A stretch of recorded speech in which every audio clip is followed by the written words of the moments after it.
Welcome to the Surfcast podcast, your weekly source for surf fishing discussions, tactics, interviews, news, and more. The Surfcast podcast is hosted by Jerry Audet and Toby Lapinski, two of the most dedicated and obsessed surf fishermen that you will ever meet. The tide is up, the wind is at our back, so let's hit the surf.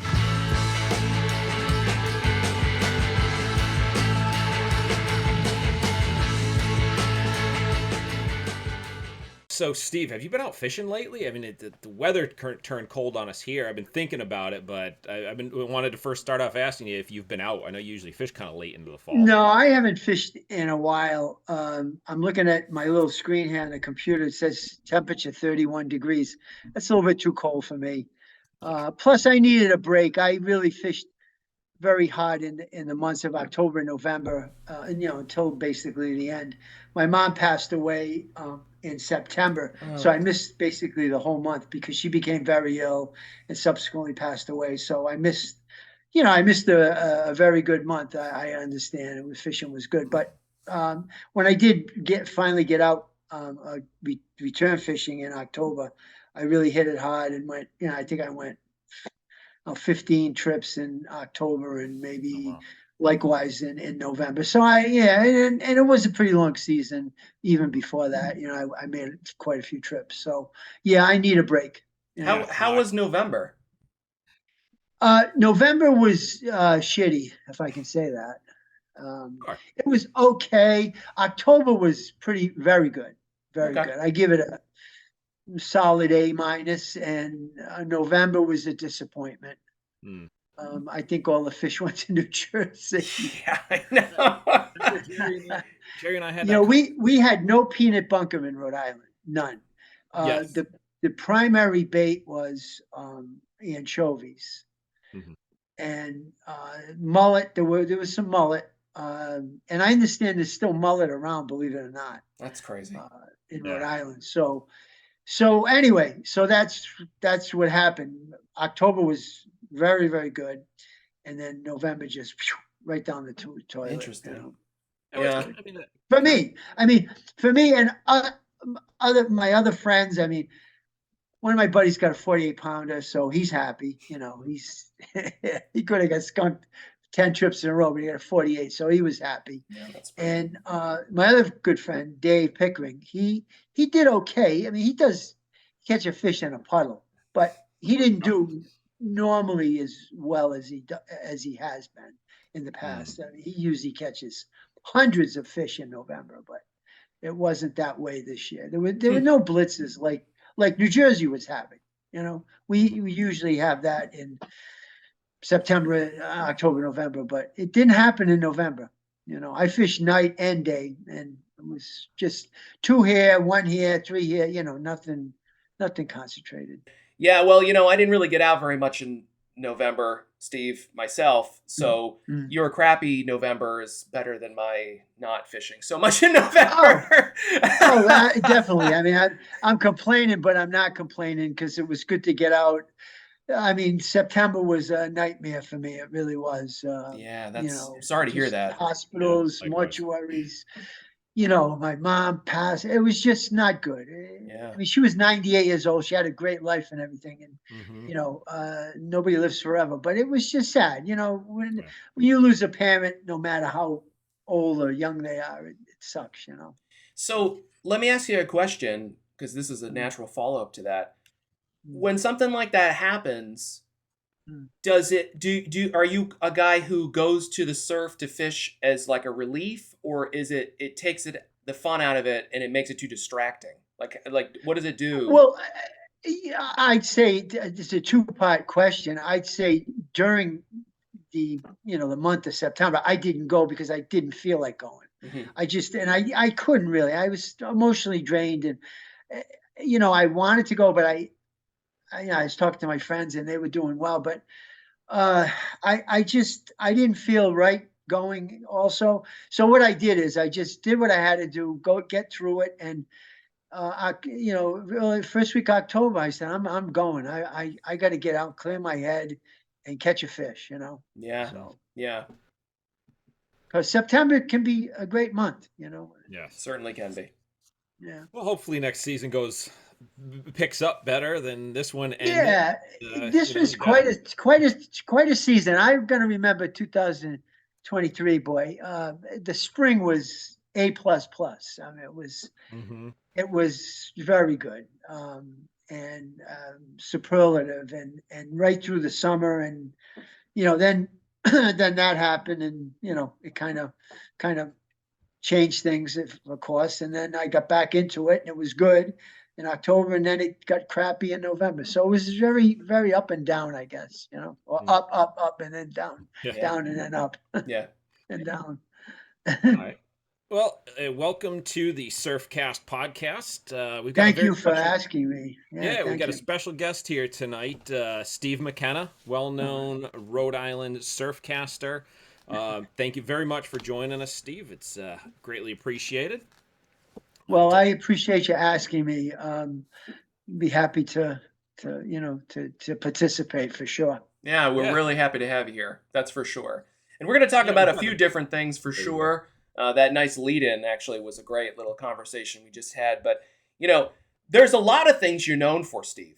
And we're going to have you back a few times, at least a few times, because there's lots of stuff to talk about. But if we're going to have you on for the very first time, I feel like the first thing we have to talk about, right, Toby, is we got to talk about the heyday of Block Island. I mean, I want to ask you. Okay. I want to ask you about Block Island, and you've talked about it before, and I've heard you talk about it. But one of my big questions for you is: was there one or two tides back when it was amazing during that period of time when Block Island was amazing that you remember? Like, was there a specific, and what was it really like? Like, what did it feel like? Like, what was it like to be there? Not just, there was this tide and we were catching this fish and so caught, but like, what was it like? What did it feel like to be part of what turned out to be history? It was electric. It really was. When I tell you, the biggest problem with me in Block Island was that I couldn't get there, like the South Shore or Narragansett. It was very difficult to get over there. Number one, I was a young guy, had a young family, had a good job, I had a profession, and it wasn't something where I could just go home, have dinner and then go fishing. Yeah. You had to make plans, you had to make arrangements. I had my young daughter that I cared for, and my wife worked. My wife at the time worked a different schedule. She worked nights, I worked days. So it was very difficult for me to get over there. And that was a big problem. I had so much anxiety over it because I'd hear, it wasn't like today with the internet and cell phones and everything, but I had a pretty good pipeline over there, and it would drive me nuts. And when I'd be so excited to go fish there, and to have the opportunity to go, and to have the time to go, to make the time to go, it was just a really, really great experience. Tim Coleman nicknamed me Steve McAnxious, and one of the reasons he called me Steve McAnxious is because I have a lot of anxiety, but I had a lot more back then when I was younger. But what you'd do when I used to take the ferry, there's only two ways over there, ferry or plane. So I used to take the ferry, but then that got very inconvenient. So then I used to fly out of Westerly. It took 15 minutes. So it was that's commitment. Fish. And when you're flying to a fish, but you'd catch one fish and you'd make up for the flight. That's the way we figured it. So when I take the ferry, I put my waders on the ferry, and I'd be all set to go when the gate swung by and we drive out. I'd be all set to fish. And, Pat and Tim would say to me, we're going to go up to the house and have something to eat. I said, no, I want to go fishing. I don't want to eat. I ate at home, So it was just, when I tell you, how it is catching big fish. It's hard to put into words. And that was the place to be at that time. The fish were all big. One night I caught a 24-pounder, and the guys are busting my balls, Over now, if I caught a 24-pounder last night, it would be a decent fish. But Most of the fish were in the 30s, a good amount in the 40s, and of course there was the 50s and 60s taken. But it wasn't. I mean, for me, I wasn't over there a lot. Like I didn't live there. I didn't camp there like a lot of guys. Um, I got over there when I could, and it was usually a one night deal. Like a lot of the guys that I fished with, we rented a house together. But I never slept at the house most of the time. I would fly over or take the ferry over and then go back immediately the next morning, either to take care of my daughter or to do errands or whatever, just to live a normal life. So I was tired all the time. I was cranky all the time. It was wild. It was just a wild time, I mean, but it was well worth it. I I have mean, no regrets. what does it feel like? Some of us have had this experience. Like I know Toby has, and I have too, where we know that there's big fish. We know that the bite has been good. We've been on it maybe, and we're getting back on it. But, some people who maybe don't have as much experience or have, they don't know what that feels like. What does it feel like when you step onto, you're just ball of energy coming off that ferry and you step on that and you step on that beach to take your first cast? I mean, what does that feel like? I mean, what are you thinking? I used to count to 10. An old mentor told me, Steve, when you're raring to go, you want to make that cast, so as you don't cast your eel or plug off, count to 10, go over, look at everything, make sure everything feels good, and then make your cast. And I do that to this day. And that was 40 years ago, for Christ's sakes. I still do it. I could be, if a spot looks good, you go into a spot, you smell fish, they're there. If you make a cast, you got a good shot at getting a hit or getting a fish. I slow down, I count to 10, and then I make my cast. Wow. So works out. You were getting word from Tim, from Pat. Yes. They'd give you a bus. So they're on island. They're already staying there. They're fishing and say, Steve, it's on. Get over here. Oh, Next opportunity, zip over. Yeah. So See, Tim, that probably made it even more. It did. It was very anxiety causing. Tim, Tim he lived in Westerly, so he would just drive down to the airport and fly over. He had a car there, so at the airport, so he would fly over, take the car, and go fish, and then be back the next morning and go to work. So it was very easy for him. And he wasn't married. He didn't have any. He had a job, a good job, but he could do it. And he consequently he got over there a lot, and he did well. The more you went, the better you did. Like a guy like Steve Campo, I know, did well because he was over there a lot. Tim was over there a lot. There were a few other guys. Originally, I found out about the Block Island surf, not from Tim, but from guys in my surf club, the Narragansett PS Surfcasters. They spearheaded that whole fishery back in. A lot of my old logs got destroyed in a flood in my basement many years ago, and I don't have any of the logs from the 80s, which is too bad. But I think it was 80 or 81. There was a guy named Charlie Dodge who lived on the island. But he was in the club, and he told three other guys, the members of the club, that there was a lot of big bass at Block Island. So they were all great surf fishermen. So they went over there, and they had it for a couple of falls, and they kept it quiet. And then one of them told Andy Lamar, who I don't know if you're familiar with. I wrote an article a chapter in Dennis Zambrata's latest book about Andy. He was one of my mentors. He was in the club, and he went over to Block Island after he was told that the fishing was good.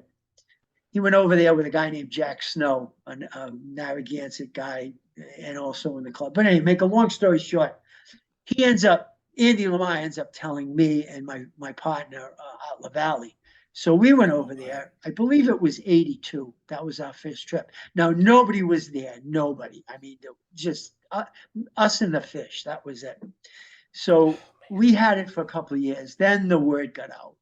And no, were you going like late fall in that window? It was all fall. It was all the fall. we tried it, of course, when we started catching fish, we tried it in the spring and the summer. And the fall was the time to be there. Mid-October to December was the time to be there. And it was fabulous. I mean, I got a 50 December 1st. That's how late the fishery was.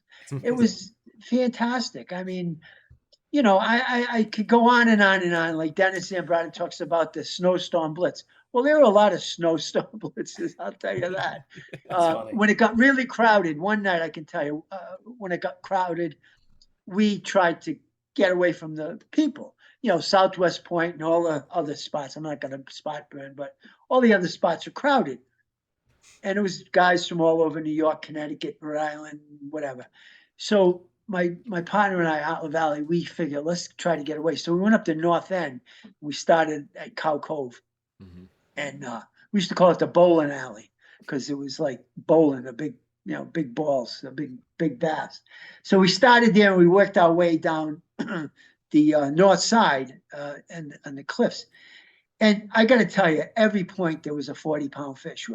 We must have had, I think we had 30 fish, and it was 1,000 pounds. Mm-hmm. Wow. So that was amazing. One. And we didn't see a soul.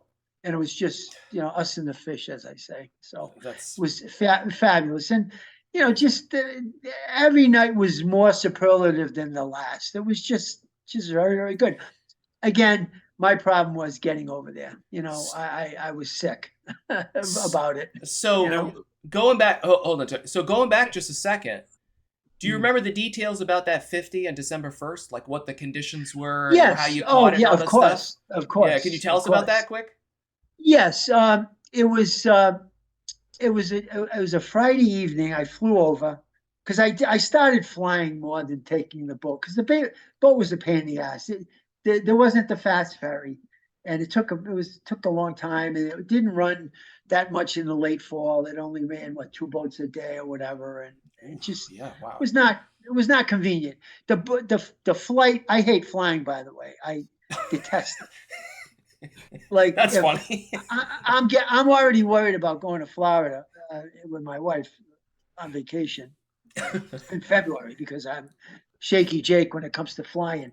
But I said I'd do anything for striped bass, and I did. I got on a plane. It was like a Chevette with wings, right? And we flew over there. But I flew over that Friday night. Out in the Valley couldn't go. He had something going on Saturday evening. Saturday evening or whatever. So I flew over, and I went. Andy Lamar picked me up. No, was it? No, it was. I'm sorry. It was Tim Coleman, Pat Abate, Dr. Bush, and they picked me up at the airport. We went to Dory's Cove, and it was late. It was November 30th, and I think Tim got us fish about 10 pounds at Dory's, and we said, "Oh boy, it's the end, right? Small fish." So we're all, kicking the tires and saying, "Geez, what do we do now?" So we went to Southwest Point. Oh boy, man, I had a 51, I had a 48 or whatever. All big fish. We all did well, but that evening, it was the first needlefish, wire through needlefish that I had ever used over there. Previous to that, all of the needlefish were screw eyes, including Stan Gibbs, which we used most of the time. That was the needlefish that were readily available.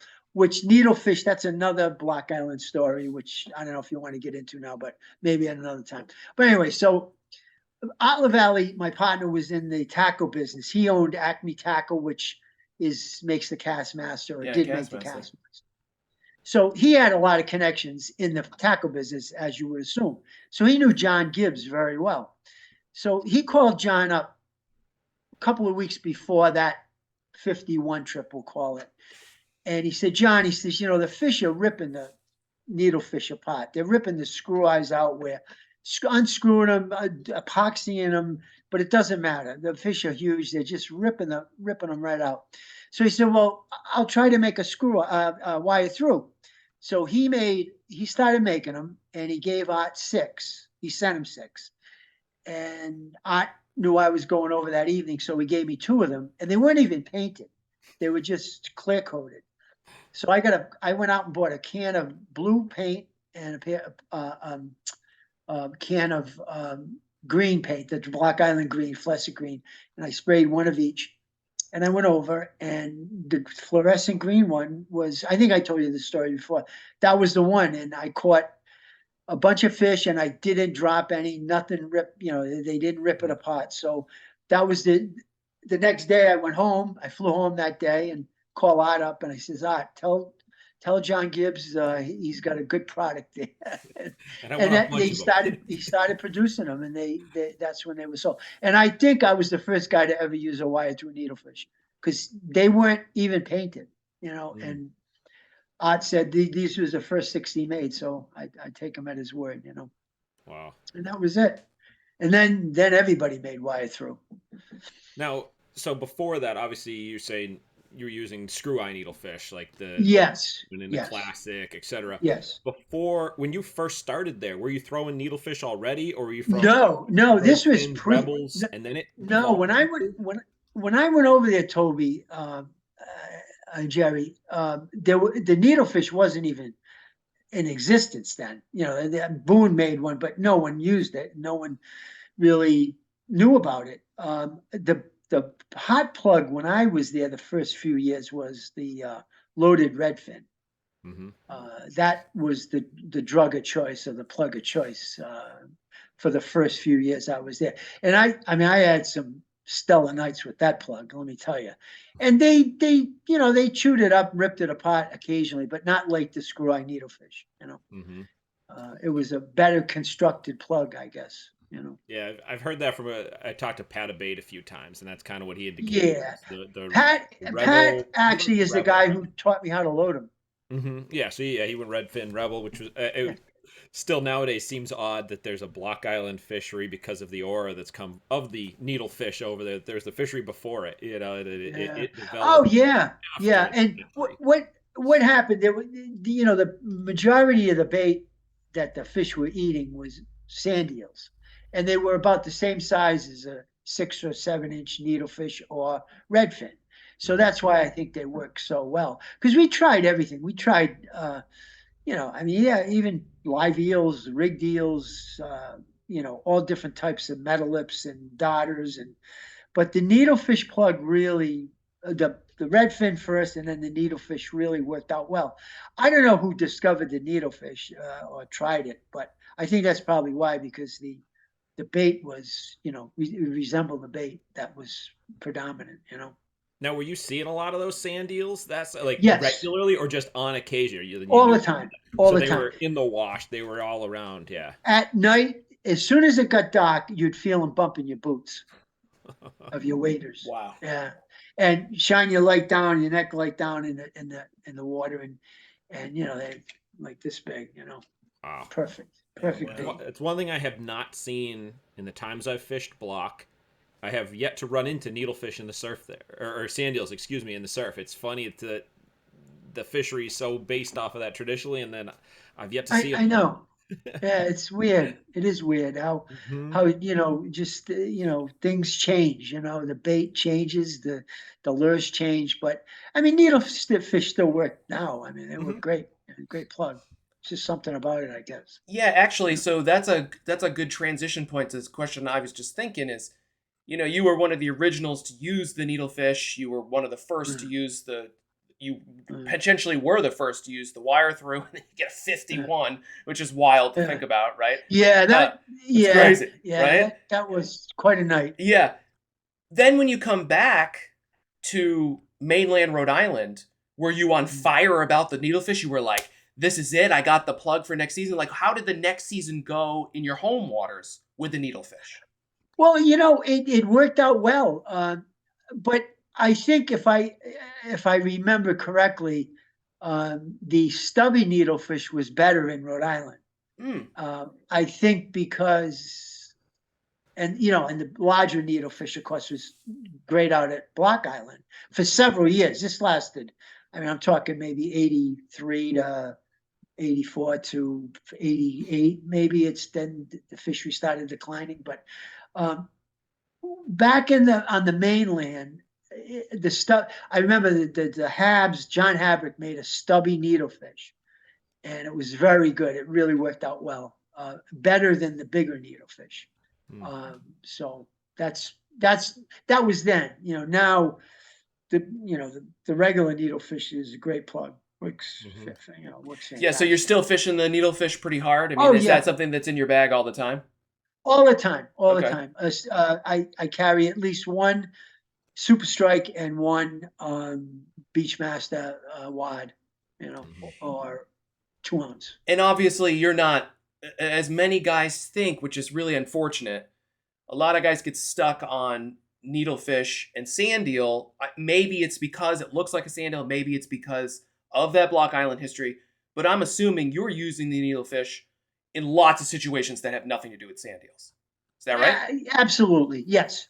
I never see bait. I see a lot of bait in Rhode Island. I never do. The only thing I see in Rhode Island is spearing and squid. Everybody talks, the bunker bite this. I think I've seen adult bunker 5 times in my entire 50 years of fishing. You never see it. It might be there. I don't know. Who knows? But I think Toby or somebody I read that when the fish are looking up, a bunker is thin, long and thin profile. That's maybe a needlefish resembles that because the fish are looking up at it. I don't know. They like it. No matter what bait is present, it works. It works good. So with that needlefish, are you doing the same kind of thing with it every night? Are you working it slow, fast, high, low? Are you doing kind of something regular with it, or are you sort of messing around with it? Okay. Casting out as far as you can, and keep the rod tip high and real slow. Okay. And occasionally, I'll use the heavy Super Strike, the red eye, and I'll let it sink to the bottom, and I'll just slowly crawl it back and try that. I vary retrieve rates. I have a tendency to reel fast, again, because of my anxiety. Like some young guy, I was fishing next to him this year, and he goes, "Boy, you reel awful fast, Steve." I said, "Yeah, I guess I do." Well, so I was going to ask that, how you handled the slow. Oh, geez, it's tough. It's tough. Yeah. But you know what? I have so much faith in the needlefish that I know you have to reel it slow, and you have to keep it just seems to work better when it's just nosing up, breaking the surface of the water, causing that V wake. That just seems to drive the fish nuts, I guess. That's when they usually smack it. Because most of the time on a needlefish, even in the dark, when you set the hook, you see the splash, and so the fish is the lure is pretty close to the surface, if not on the surface. That's interesting that you're doing that. I mean, you just mentioned the heavy. Obviously, that's not near the surface. You must be fishing some pretty deep water, actually, if you're letting that sink down. Well, no, actually, no, not really. Okay. But the heavy needlefish, even on a medium retrieve, is going to come up. I mean, it's just the natural way a needlefish, it starts ascending as soon as you start reeling. You must really be reeling fast. I do. I reel fast. Yeah, that's interesting. That's interesting. Yeah, I mean, I will say, I like hearing that, actually, because one of my weaknesses I've realized over the last few years is that I don't try reeling fast in a lot of situations. And we've had some experiences recently. Well, I say we like it's one of us, but me and some other people, where reeling faster than you would ever think would work is actually the key to getting anything to hit, more so even than the plug. It's actually just the speed of it, which is an interesting thing. I do it. I do reel faster than, I guess, most guys. I don't know. But I think somebody told me once, there's no speed of a lure that a bass can't catch. That's right. Night or day. Yeah. I mean, you can't reel, I see guys reeling for false albacore, but I'm sure the bass could catch even that if they wanted to. Oh, yeah. But at night, like rigged eels, I fish rigged eels really fast. I fish sluggos really fast. I think they get just a glance of what's there, and I think that it's a reactive strike, like to a sluggo or whatever I'm using. That's my opinion. I don't know. Yeah. After all these years, Yeah, they know or they're processing. They have to make that quick decision. It's either or it's gone or miss. Yeah, or it's gone. Yeah, taste it, see what happens. yeah, and it looks something like good to eat. So maybe I'll give it a whack. That's why I like tail hooks, because I think sometimes if I'm reeling fast and the fish decides to take a shot at it and he's not fast enough, he'll hit the tail maybe, and I'll hook him on a tail hook. That's just, again, it's all just conjecture at this point. That quick need to make the quick decision response. I've seen it in a lot of species. I have seen what really made me sort of get an aha on it was trout. Oh yeah. That trout is in a lie and stuff's coming. They taste everything, and it's a quick, and they'll spit it out. And I think perhaps striped bass kind of do the same thing. They have that quick opportunity. They taste it and then spit it out. That's why you get that quick whack sometimes. And they miss it because they're ejecting it so quickly, but they're tasting everything. So if it's moving quick, even faster, they got to do it. Yeah. Well, think about it. Think about all the fish you've caught, like right in front of you, as you're lifting the lure out of the water, or you're spinning it up to make another cast because you think the fish are, 75 yards out and they're right in front of you. It's amazing how many big fish I've caught, like right in front of me. Like you'd say, how is the fish even there? Yeah. Or how long was it following it before? Yeah. That's the thing that hits me. I'm thinking, was it following the whole way? Probably, or did it see it at that moment? And Yeah, exactly. So follow up to something you just said actually made me think about. So you're right near the surface. Have you ever used how much? Well, I know you have used. So let me rephrase the question. How much have you used floating needles? Do you still use them? Have you had success with those at all? I don't specifically use floating needles. What I do is, if I do fish a lot of shallow water, I don't really fish a lot of deep water. But shallow boulder fields, I guess you'd call it. What I do is I use the green-eyed Super Strike, which is doesn't float, it sinks, but it's lighter. It casts almost as good as a regular one, 1 3/4, but it does come up really fast, and it does have a tendency to stay on the surface if you reel medium. So I use that quite a bit, and I don't specifically use a floating needlefish. If I use a wood needlefish, it's either a Beachmaster wad or a Beachmaster 2 ounce, the 2.5 ounce, whatever. Great needles. Those are great. And there's so many plugs. It's nuts. Like I just started selling some plugs because I have way too many. Every winter I go down and I try to reorganize things and clean things up in the basement. And I say to myself, what the hell do I need all these plugs for? So I've been selling a few plugs. I have not sold a plug ever up until 2 weeks ago. So well, don't sell any more before you contact me.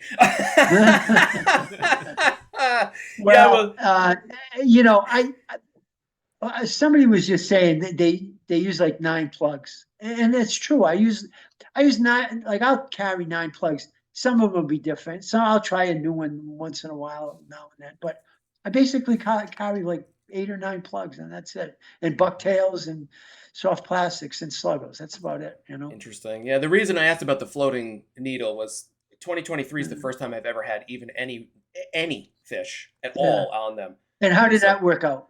It worked okay. Could I have accomplished it with the slow sinking? Maybe, but me and a couple of my friends, we did think that the floater was really key. These fish were incredibly shallow water. I mean, 10 inches deep. They're finning and their tails are out. And it's white water. And when the wave comes in, maybe it gets to 1.5 feet deep or something. But I mean, what are you going to do at that point? You have 2 choices: you either burn your lure, whatever it is. I mean, virtually anything, or you have to have something that floats. And so we did try floaters. What I had incredible action on, talking about floating needlefish. A very light loaded 7-inch redfin with smaller hooks reel very slowly on the surface. Other than the bucktail and soft plastics, that's probably was number 3 catching fish this year. So that's I interesting. really got into fishing it. So let me ask you a question. I would say, Toby, you can chime in here, but I think there aren't a lot of guys who still fish the Rebel. I mean, there are, but it's redfin. Redfin. Okay, redfin. Okay, redfin. Well, that's different. More people, but not that many people. They've all given up Rebel, redfin for things. I don't know why. Well, that's what I'm asking. So that's why I'm asking. I don't know why. Why is that? I mean, I don't know. It's because they don't cast as far, maybe? Like everybody goes to the red. A loaded one does. A loaded, you put a light load in a redfin and lighter hooks, and it'll cast better than any Danny metal lip that I've ever cast. Yeah. So I don't know why. And it has a nice wobble to it, and it works. It's caught a lot of nice fish on it this year. Yeah, I don't know why. I mean, I guess I think that the SP Minnow casts so well, and it's noisy. It gives you a lot of feedback. I think maybe that's why. But it's interesting. You said redfin, but a lot of time, Toby and I have been talking offline, off podcast about the Rebel a little bit and why it's kind of gone to the wayside. And it's really interesting because it worked so well for so long. It's not like the stripers changed. They didn't change at all. So that's what I fished before I discovered I was introduced to the 7-inch redfin. I fished the 2-ounce windsheet Rebel, and that was fabulous. It was a great lure back in the the 70s and before early 80s. But it didn't cast as well as the loaded redfin, and the loaded redfin seemed to have better action and was better on bigger fish. That's what I can say about it. And I mean, I had a crate full of 2-ounce windsheet Rebels, and I haven't used one in many, many years because the redfin it's a very versatile lure. You can put different reloads, different hooks. You can put a 4.0 in the belly, and a 3.0 on the back, and load it up, and it'll cast like a bullet and catch, hook big fish, and you don't worry about losing them as much. Hooks getting straightened. Yeah. Or you can put light load and a excuse me, smaller hooks like 2.0s or even 1.0s, and you got a nice surface Danny type lure. It's really, really good. Or do something in the middle and it'll swim just under the surface, which a lot of times fish want too. Make that bulge of water as it pushes right under the surface. Exactly. Yeah. Sure. Just the so that's is... that's kind of what I've been doing with it. It's really a very good lure. Yeah, there's not too many lures you can really think of off the top of your head. You could take that one lure. Let's start with the base of an unloaded redfin and do so much to it. Even comparing it to the Rebel, you can change the hooks a little. It doesn't load the same. Like that one needlefish can't really be adjusted and tweaked in as many ways as you're saying, which I think was some of the appeal for a while on that redfin. But it is odd that it's not quite as plug these days. But it's like some tackle shops don't even sell them. It's like a $10 lure. And most do. Most fish a lot of $100 lures, I'll tell you that. Yes. But you won't look as cool fishing it. Yeah. Well, I don't know. One more follow-up question on the lure before I want to ask you something else too. Was there anything in 2023 that really stood out for you in terms of plugs or lures? Like there was something new or old that you were like, wow, this was really great this year? Well, that was what I was gonna come up with. When I read over the question sheet, and I said, wow, yeah, I got to talk about the redfin, because again, no one fishes it as much as they used to. Nice. And I caught some really nice fish on it, even with the smaller hooks, light drag, and you get them in, and some decent fish. Nice. So I would say that was my lure of the year. That and the no live bait needed shads. Fabulous. One color on the redfin, Steve, what would it be for you? It doesn't matter. There you go. I was using a green and yellow and pink one and doing just as good as a silver blue, silver black. I even have some of the G finish ones. They're good too. It doesn't, the plug will wobble like on the, and it doesn't matter. It doesn't matter what color. The fish just want to eat it, you know. Mm-hmm. Black is good. No matter which one you put in your bag, you're gonna catch fish. Nice. As long as it's a redfin, it's good for you. Yeah. It can be any color you want as long as it's redfin. Yeah. Yeah. Henry McKenna. Yeah, that's funny. So, Steve, Yes. you hit on this at the beginning. I want to make sure we came back full circle all the way around to this. You said you got some anxiety when it comes to the fishing, that you're ripping and raring to go. And we've talked a little bit in my seminar series and offline about the fear of missing a bite and the anxiety driving of missing something and not getting out there. Can you talk a little bit about that? Can you talk a little bit about what that feels like and the fear of missing out and how you deal with it? Or if you deal with it? Sure. Well,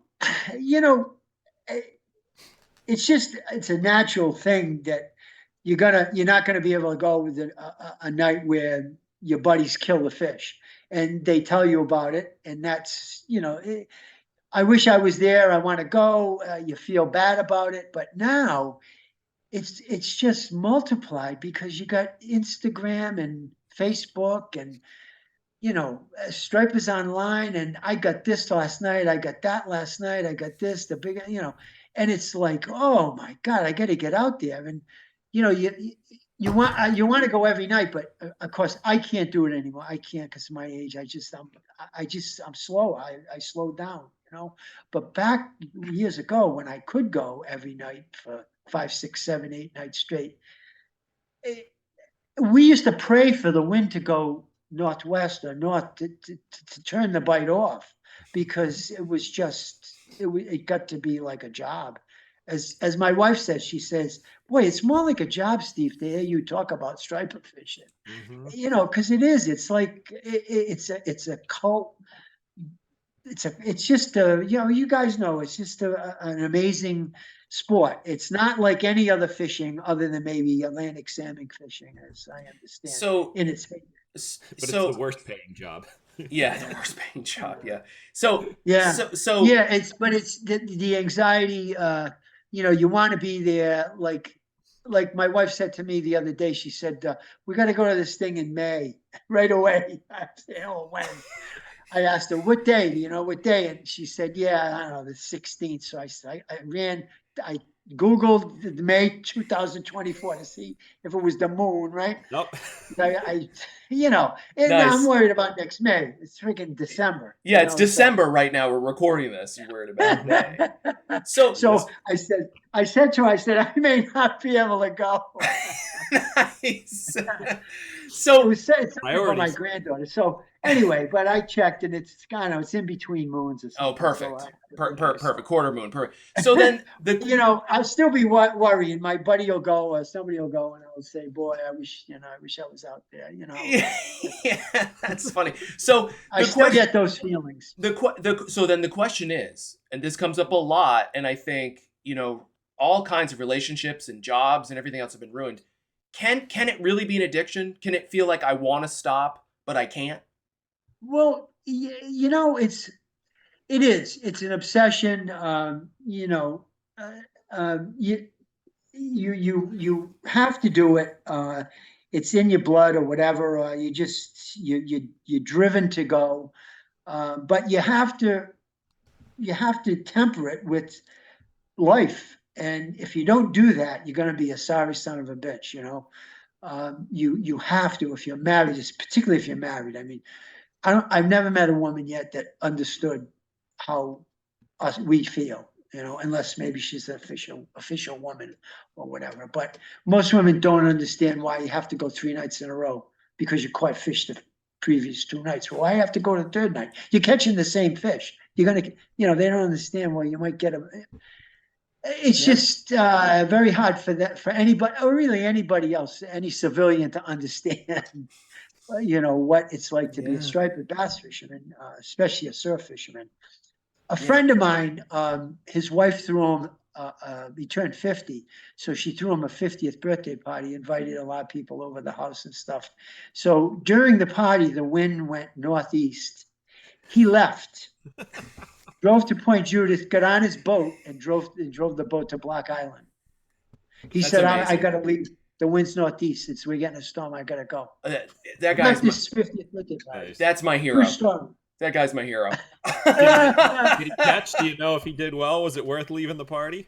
Yeah, I guess he did well. He was quite a fisherman. That's crazy. Still alive, but he has one of those records. He has 50 over 50. So. Oh, nice. Yeah, that's at one time that was something to be, proud about. I guess I don't know about today. Everybo's catching 50s today. Right? Well, everybody's catching alleged 50s. I'd like to see their bogus. Is what I'm saying. Yeah. I know what you mean. But no, it's getting back to that. You have to temper it. You have to temper your obsession of surf fishing for bass with life, with people. I've learned, no fish is more important than a person. Particularly a person that you care about. I'm not going to get into all the other stuff that happened when I was younger, but I overlooked some of those things, and when I look back, I say, wow, I really shouldn't have done that. It wasn't right. I put a fish over a person, and that's not good. If you go enough, you're going to catch your share and you're going to do fine and you're going to do well. And that's how I rationalize it. Like if I can't go, if I'm too tired or I got to go see my granddaughter in a play, well, that's fantastic. That's life. You got to do that shit, Yeah. And it's good. It's important. And if I miss out on a good, fishing trip, I can go another night and maybe do better or the same or whatever. So you have to just rationalize it that way, and not drive yourself nuts. That's what I've discovered after all these years, We're all nuts, so that's tough. Yeah, really. Really, no, when you think about it. Really. Surfcasters are there's a lot of guys that fish day after day after day after day after day, and they lose everything. I mean, I've known guys that lost everything, including their own life. They committed suicide. So I had a very good friend commit suicide, and he was an avid fisherman. I mean, he loved fishing more than anybody I knew, and I guess he just drove him nuts. Everything, life in general. So, but you got to temper it with a little, just a little equality, and don't go overboard. So keep it all in perspective. Yeah. So one more question for you. What are you looking forward to in 2024? What are you looking forward to? What are you hoping again. for? Yeah. But anything specific? Like, what, you hoping something happens again? Or are you looking forward to a bite or trying something? I'd like to get a 50, 60 or something. No, I just want to be able to get out there. I mean, I'm 72. I'm going to be 73. I'm in good enough shape now to go, and I just want to be able to keep going as long as I can. And like I said, if the more you go, the better you'll do, believe, and no matter who you are. And at 72 or 22, you're going to do okay. That was always the key to my success, that I could go, and I did go. I went a lot, and it worked out. I learned a lot, and now I can take a night or 2 nights off and still go out and catch some fish. Yeah. Because I know where to go, when to go, and what to use. And there'll be more fish the next tide if you miss it. Well, I also know too, and I do this to myself. I drive myself nuts. You do really well, and you're all set to go. You're not even done fishing yet, and you're already planning tomorrow night. Yeah. And in the back of your head that it's not as good. It's never as good the second night. I don't know what it is. It must be some law in fishing. But it's never as good the second night, usually. But you're going to go anyway. So you go and you prove it to yourself. Instead of catching 10, you catch 8. and the biggest one is only 22 pounds or whatever. And then you want to go the third night because you figure, well, maybe there'll be a bigger one, maybe. There's a lot of maybes in this sport, but you got to keep doing it, Yeah, that's funny. Certainly. Well, that was some great topics. I really appreciate you spending the evening with us here, Steve. Gracious to have you on. Hopefully we'll be able to have you on again, because I know Jerry and I both have a lot of stuff we didn't get to tonight that we want to touch upon, we want to talk to you about. And again, just want to say a big heartfelt thank you for sitting here on the Surfcast podcast with us. My pleasure. Thank you for asking me on, and I'd be happy to come on anytime you would want me to. Great. Thanks, Steve. Enjoyed it. Thank you.